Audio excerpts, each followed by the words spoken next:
4 के results declare कर दिए गए हैं। इस वीडियो में मैं आप लोगों को इमामी के क्वार्टर 4 के परफॉर्मेंस का डिटेल एनालिसिस करके बताऊंगा। उनके क्वार्टर ऑन क्वार्टर रिजल्ट्स का कंपैरिजन भी हम लोग करेंगे। इसके अलावा इमामी के मैनेजमेंट ने कोविड-19 पैंडेमिक की वजह से जो चैलेंजेस आ रहे हैं बिजनेस को रन करने में, उसको लेके उन्होंने क्या क्या बताया मैं ये भी आपको बताऊंगा। एंड कोविड-19 पैंडेमिक के लिए वो लोग खुद से क्या क्या प्रिपरेशन कर रहे हैं अपने बिजनेसेस को गोइंग फॉरवर्ड भी प्रॉफिटेबल बनाए रखने के लिए, इसके भी मुख्य अंश मैं आपको बताऊंगा। तो दोस्तों, इससे पहले कि मैं इस वीडियो की शुरुआत करूं, अगर अभी तक आप लोगों ने इस चैनल को सब्सक्राइब नहीं किया है तो प्लीज़ इस चैनल को सब्सक्राइब कर ले और बेल आइकन को प्रेस कर ले, ताकि स्टॉक मार्केट से रिलेटेड जो भी न्यूज़ मैं इस चैनल पे पोस्ट करता हूँ वो आप तक अपडेटेड फैशन में पहुँचती रहे। तो आइए दोस्तों, अब इस वीडियो की शुरुआत करते हैं। दोस्तों, हमें पता है कि इमामी कंपनी के अंडर बहुत सारे पॉपुलर ब्रांड्स हैं, जैसे झंडू है, झंडू बाम हम लोगों को पता है सबको, नवरत्न इमामी का ही ब्रांड है, केश किंग इमामी का ब्रांड है, फेयर एंड हैंडसम जो कि मेल फेयरनेस क्रीम है वो भी इमामी का ब्रांड है। इसके अलावा दोस्तों बोरोप्लस हो गया एंड केशरी जीवन जो आयुर्वेदिक च्यवनप्राश वगैरह बनाती है, तो वो सब भी इमामी के ही ब्रांड्स है। आइए दोस्तों, अब इस कंपनी के रिजल्ट्स का कंपैरिजन करके देख लेते हैं। दोस्तों, अगर क्वार्टर 4 के रिजल्ट्स की बात करें तो इनकम के टर्म्स में इमामी के रिजल्ट्स बहुत ज़्यादा खराब हो गए हैं इस साल। पिछले साल जनवरी टू मार्च के क्वार्टर में जहां 581.58 करोड़ का टोटल इनकम पोस्ट किया था इमामी ने, वहीं इस साल अराउंड 20.8% के डिक्लाइन के साथ फोर्थ क्वार्टर में ओनली 460.45 करोड़ का ही इनकम पोस्ट किया है इमामी ने। दोस्तों, अगर नेट प्रॉफिट्स की बात करें तो नेट प्रॉफिट्स के टर्म में पिछले साल क्वार्टर 4 में ये कंपनी 48.53 करोड़ का प्रॉफिट पोस्ट की थी, जो कि इस साल लॉस में कन्वर्ट हो गई है। इस साल इस कंपनी ने क्वार्टर 4 2020 में 37.02 करोड़ का नेट लॉस पोस्ट किया है। तो दोस्तों, आप इतना ज़्यादा लॉस क्यों हुआ या फिर इनकम में डिक्लाइन क्यों हुई, तो इसका एक सीधा सा आंसर है कोविड-19 पैंडेमिक। इंडिया में इससे पहले भी थोड़ा सा स्लो डाउन चल ही रहा था, बट कोविड-19 की वजह से, लॉकडाउन होने की वजह से लोगों ने जो भी एक्स्ट्रा चीज़ों पे खर्चा है वो सब करना कम किया है इन द ओवरऑल इंडिया में ही।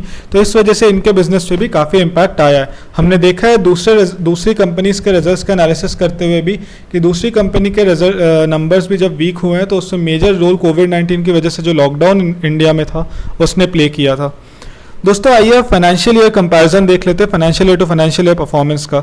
दोस्तों, इनकम के टर्म्स में अगर फाइनेंशियल ईयर 2019-20 को 2018-19 से हम कंपेयर करें तो इनकम के टर्म्स में इमामी अराउंड 3.9% डिक्लाइन किया फाइनेंशियल ईयर 2019-20 में।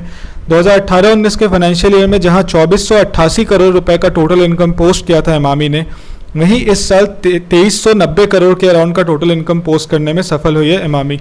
इसके अलावा दोस्तों, अगर प्रॉफिट्स की बात करें तो प्रॉफिट के टर्म्स में भी 305 करोड़ रुपए जहां इमामी ने 2018-19 के फाइनेंशियल ईयर में पोस्ट किया था, वहीं इस साल 5.3% के डिक्लाइन के साथ 289 करोड़ रुपए नेट प्रॉफिट्स के टर्म्स में इमामी पोस्ट करने में सक्सेसफुल हुई है। दोस्तों, अगर कंक्लूजन्स इसके अलावा जो उनके मैनेजमेंट कमेंट्री एंड और जो नंबर्स आए हैं उसके बेसिस पे कुछ कंक्लूजन्स एंड की टेकअवेज मैं आप लोगों को बता देता हूँ। दोस्तों, कंपनी ने बोला कि the performance to the existing business environment that was already facing challenges from weak consumption trends and liquidity concerns which got severely impacted by COVID-19 pandemic. Imami said the lockdown led to a sharp decline in consumption due to rising unemployment and a significant drop in demand from low income groups. तो दोस्तों, ये वही चीज़ है कि कोविड-19 pandemic की वजह से हमें पता है कि अनएम्प्लॉयमेंट बहुत बढ़ गई एंड इवन काफ़ी लोगों के बिजनेसेस वगैरह बंद हो गए, तो जो अर्निंग पावर था नॉर्मल लो इनकम ग्रुप्स का या फिर जनरली ऑल ओवर इंडिया में ही जो मिडिल क्लास फैमिलीज का जो अर्निंग पावर था वो काफ़ी डिक्लाइन हुआ है कोविड-19 पैंडेमिक के लॉकडाउन की वजह से, जिसकी वजह से डिमांड्स में भी काफ़ी ड्रॉप आया है, इमामी भी उससे इफेक्ट हुई है। दोस्तों, एट ए कंसोलिडेटेड अगर लेवल की हम बात करें, अभी जो हमने नंबर्स देखे थे वो स्टैंड अलोन लेवल्स पे थे। कंसोलिडेटेड लेवल्स पे इमामी का फाइनेंशियल ईयर 20 का revenue decline by 1.4% at ₹2654.88 crore and इनका जो सेल्स में डिक्लाइन आया वो अराउंड 16.8% का आया दोस्तों, तो 532 करोड़ का ही टोटल सेल्स रजिस्टर कर पाई है फोर्थ क्वार्टर में। The company's net profit in the fourth quarter decline by 59.4% at ₹22.75 crore as compare to 56.09 crore. तो पिछले साल कंसोलिडेटेड लेवल पे जहां इन्होंने 56.09 करोड़ का प्रॉफिट पोस्ट किया था, वो इस साल 59.4% के डिक्लाइन के साथ 22.75 करोड़ का ही रह गया। This however did not have much impact on full year net profit which remained flat at ₹302 crores. दोस्तों, इमामी के जो डायरेक्टर है मिस्टर मोहन गोयंका, उन्होंने कहा कि FY20 has been one of the most challenging years for the company. The unprecedented COVID-19 pandemic brought about an environment where lives were at stake, which led to the already existing soft consumption trends to almost nil. तो दोस्तों consumption trend India में already थोड़ा सा weakening देखने को मिल रहा था, Indian economy थोड़ा वीक थी, बट कोविड-19 की वजह से जो दिक्कत है उसकी वजह से ऑलमोस्ट जीरो हो गया था कंजम्पशन ट्रेंड, ऐसा मिस्टर मोहन गोयनका ने बोला, जो कि इमामी के डायरेक्टर है।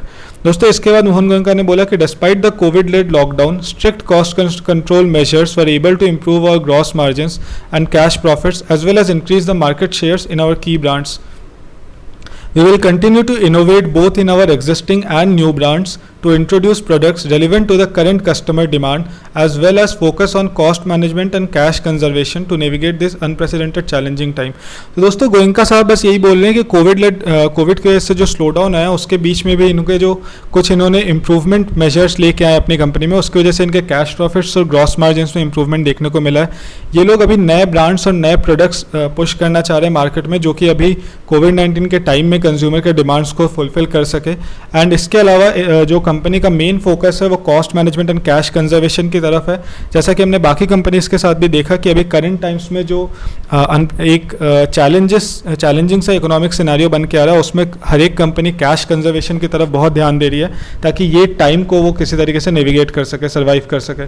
दोस्तों इसमें इमामी ने कहा कि despite the covid impact its key brands increase their market shares.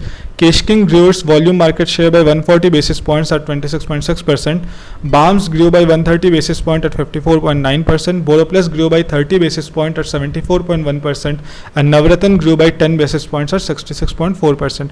तो दोस्तों जो भी मेजर ब्रांड्स है कोविड इमामी के, वो कोविड इम्पैक्ट आने के बाद भी मार्केट शेयर ज़्यादा एक्वायर करने में सफल रहे पिछले क्वार्टर में, जो कि एक बहुत ही इनकरेजिंग नंबर है मेरे हिसाब से, क्योंकि इनके जो 4-5 मेजर ब्रांड्स हैं वो सब लोगों के बीच में बहुत लोकप्रिय है, ये इस समय समझ में आता है। दोस्तों हर्षा वी अग्रवाल जो कि डायरेक्टर है इमामी में, उन्होंने कहा कि the current consumer trends which we believe in here to stay indicate that categories like personal hygiene and natural health care products for boosting immunity and other wellness products are very clear preferences. दोस्तों आप सभी ने देखा होगा कोविड-19 की वजह से लोगों का ध्यान बहुत ज़्यादा हैंड सैनिटाइजर, साबुन वगैरह, जो भी हाइजीन वाली चीज़ से, पर्सनल हाइजीन से रिलेटेड चीज़ें, उन चीज़ों पर बहुत ज़्यादा गया है। एंड इवन जो इम्यूनिटी बूस्टिंग प्रोडक्ट्स है जैसे आंवले वगैरह की चीज़ें या फिर च्यवनप्राश वगैरह ठंडियों के टाइम पर, तो लोगों का ध्यान इन सब प्रोडक्ट्स से बहुत ज़्यादा गया है, इनकी डिमांड्स काफ़ी ज़्यादा बढ़ी है। एंड हम सबको दिख रहा है कि कोविड-19 अभी कम से कम 7-8 महीने या 1 साल तक तो रहने ही वाला है। तो ये करंट जो कंज्यूमर के ट्रेंड्स है ये भी इन द नियर फ्यूचर रहने वाले हैं हम लोगों के साथ। तो हर्षा वी अग्रवाल साहब भी वही चीज़ को बोल रहे हैं कि अभी जो करंट चेंज है कंज्यूमर के बिहेवियर में, वो अभी इन द फॉरसेबल फ्यूचर हमारे साथ रहने वाला है। इसके अलावा दोस्तों मिस्टर अग्रवाल जी ने बोला कि while we have already forayed into hand sanitizer, soaps and hand washes under the BoroPlus brand and few other products in healthcare under Jhandu, we are aggressively pushing to launch more products in both personal hygiene and healthcare categories in the next 1 or 2 months. This apart, as the current situation is gradually improving to reach normalcy, we feel that the demand for discretionary products could quickly come back to normal. दोस्तों इनको लगता है कि जो बाकी सारे discretionary products है जो पर्सनल हाइजीन इन सब के अलावा है कंज्यूमर ग्रुप्स में, उन पे डिमांड धीरे धीरे नॉर्मल हो जाएगी, बट फिर भी इन्होंने BoroPlus ब्रांड के अंदर अपने hand sanitizer, soaps and hand washes वगैरह मार्केट में प्रोड्यूस करने शुरू कर दिए हैं। कुछ प्रोडक्ट्स इन्होंने झंडू ब्रांड के अंदर भी रिलीज़ किए हैं मार्केट में। तो धीरे धीरे हर्षा अग्रवाल साहब यही बोल रहे हैं कि इनकी कंपनी पूरी तरीके से फोकस्ड है personal hygiene and health care categories में अपने प्रोडक्ट्स को 1 से 2 महीनों के अंदर और भी प्रोडक्ट्स लॉन्च करने की तरफ। तो दोस्तों मुझे पर्सनली इमामी की जो मैनेजमेंट है वो बहुत ज़्यादा एक्टिव एंड बहुत ज़्यादा सिंसियर लगी उनके मैनेजमेंट कमेंट्री में। करंट मार्केट सिनेरियोस को वो लोग बहुत अच्छे से समझ रहे हैं और उसकी तरफ अपनी कंपनी को प्रॉफिटेबल बनाए रखने के लिए कुछ कुछ डिसीजंस ले रहे हैं। आइए दोस्तों अब देख लेते हैं कि क्या Emami in the longer run long term investments के लिए हमारे लिए सही हो सकती है।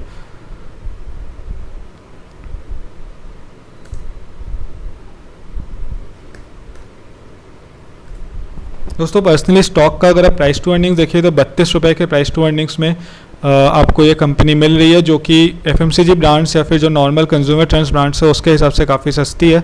अगर आप बाकी दूसरी चीज़ें अगर चेक करना चाहें, मैं जो दोस्तों पर्सनली बहुत देखता हूँ वो सेल्स ग्रोथ है। तो सेल्स ग्रोथ वाइज दोस्तों पिछले 6-7 सालों में इस कंपनी ने ग्रोथ बिल्कुल नहीं दिखाई है।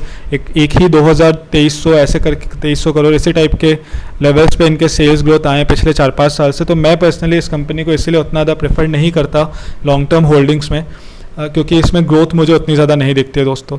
इसके अलावा इनका बैलेंस शीट वगैरह काफ़ी स्ट्रॉन्ग है दोस्तों। अगर आप देखें तो डेट वगैरह बहुत ही कम है, 1778 करोड़ रुपए इनका रिजर्व्स है इनके पास, तो बैलेंस शीट वगैरह अच्छा है। कैश फ्लो भी इनका अच्छा, काफ़ी हेल्दी कैश फ्लो है, डेवलप जनरेट करते हैं। बट अगेन वही पॉइंट कि दोस्तों इसमें ग्रोथ नहीं है, ग्रोथ कंपनी में मिसिंग है समहाउ, जिस वजह से मैं पर्सनली इस कंपनी में इन्वेस्ट करना प्रेफर नहीं करता। जैसा कि मैं दोस्तों आपको बाकी सारी कंपनीज़ के एनालिसिस में ही बताता हूँ कि इन्वेस्टमेंट डिसीजंस फाइनली आपके खुद के होने चाहिए। मैं जस्ट आप तक न्यूज़ और डेटा पहुंचाता हूं, आप अपने रिसर्च ज़रूर कीजिए एंड अपने फाइनेंशियल एडवाइजर से सलाह लेना बिल्कुल मत भूलिएगा। दोस्तों अगर आप लोगों को ये वीडियो पसंद आया हो तो प्लीज़ सब्सक्राइब कीजिएगा मेरे चैनल को, उससे मुझे बहुत इंकरेजमेंट मिलती है। एंड इस वीडियो को लाइक और शेयर करना मत भूलिएगा। धन्यवाद।